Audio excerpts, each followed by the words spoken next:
La respiration cellulaire. Elle permet de rendre aux cellules l'oxygène du sang inspiré de l'air. Avec l'activité physique, le corps augmente la capacité de rendre l'oxygène aux muscles, ce qui fait qu'il y aura plus de mitochondries ou avec une plus grande capacité pulmonaire. Pour conserver l'oxygène, les coureurs à longue distance attendent jusqu'à la dernière minute pour effectuer le sprint final.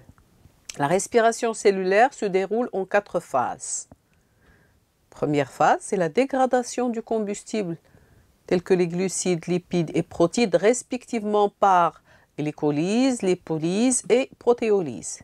2. Le cycle de Krebs, qui est une succession d'oxydation de l'acétyl-coenzyme A qui assure le déshabillage de cet acétyl-CoA et extraction des électrons riches en énergie.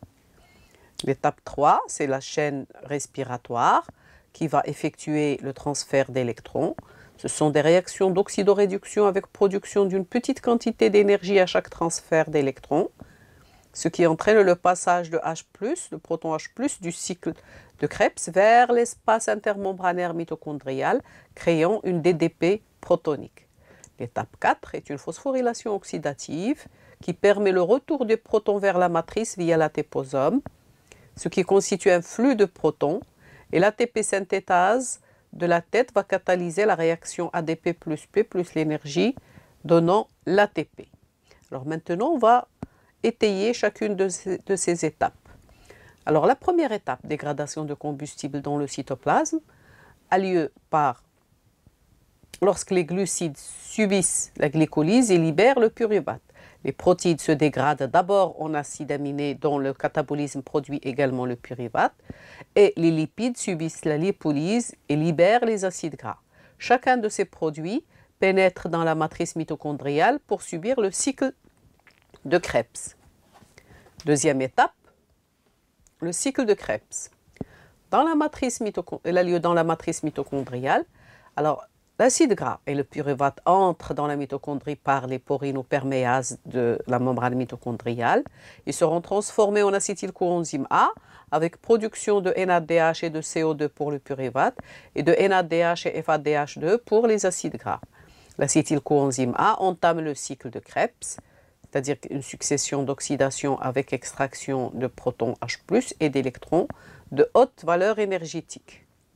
Ici, vous avez les différentes étapes. En bas, vous avez les molécules venant de l'alimentation, acide gras, acide pyruvique et glucolyse. En bas, ils rentrent. Après leur dégradation, l'acide gras et l'acide pyruvique rentrent, transformés dans la matrice mitochondriale en acétyl-CoA, qui va tourner dans le cycle de Krebs et produire soit le NADH, soit le FAD.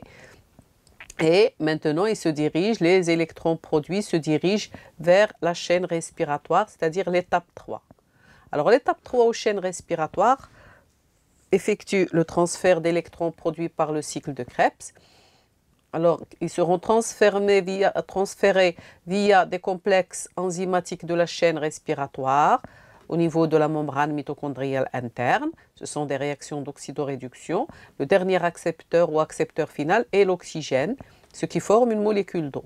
En parallèle, des protons H+ sont exportés de la matrice mitochondriale vers l'espace intermembranaire en utilisant l'énergie produite par les réactions d'oxydoréduction, ce qui crée une différence de potentiel en protons ou DDP entre l'espace intermembranaire et la matrice mitochondriale. Alors vous voyez en bas la chaîne respiratoire avec des complexes enzymatiques de différentes couleurs, mauve, donc orange, bleu, rouge, vert, et l'ATPosome ou l'ATP synthétase qui contient l'ATP synthétase en dernier. Dernière étape, la phosphorylation oxydative qui a lieu dans l'ATPosome. Alors le retour des protons H+ de l'espace intermembranaire vers la matrice se fait à travers un canal créé dans l'ATPosome, ce qui crée un flux de protons via l'ATPosome, activant l'ATP synthétase de la tête de l'ATPosome, qui catalysera la phosphorylation oxydative de l'ADP en ATP en utilisant l'énergie du flux protonique. C'est la phosphorylation oxydative qui va donc libérer l'ATP aux dernières étapes de la chaîne respiratoire. Ici, on montre donc la chaîne respiratoire avec l'ATP synthétase à la fin qui se trouve au niveau de la tête de l'ATPosome qui catalyse la réaction ADP plus P plus l'énergie donnant l'ATP au niveau donc de l'ATPosome en orange. L'énergie provenant donc des électrons transférés sert à pomper des ions H+ dans l'espace intermembranaire de la mitochondrie, ce qui libère donc de l'énergie emmagasinée dans l'ATP. Ici, vous avez le fonctionnement de l'ATPosome ou ATP synthase, les forces promotrices, c'est-à-dire les ions H+ qui diffusent à travers l'enzyme ATP synthétase, permet la formation d'ATP à partir d'ADP.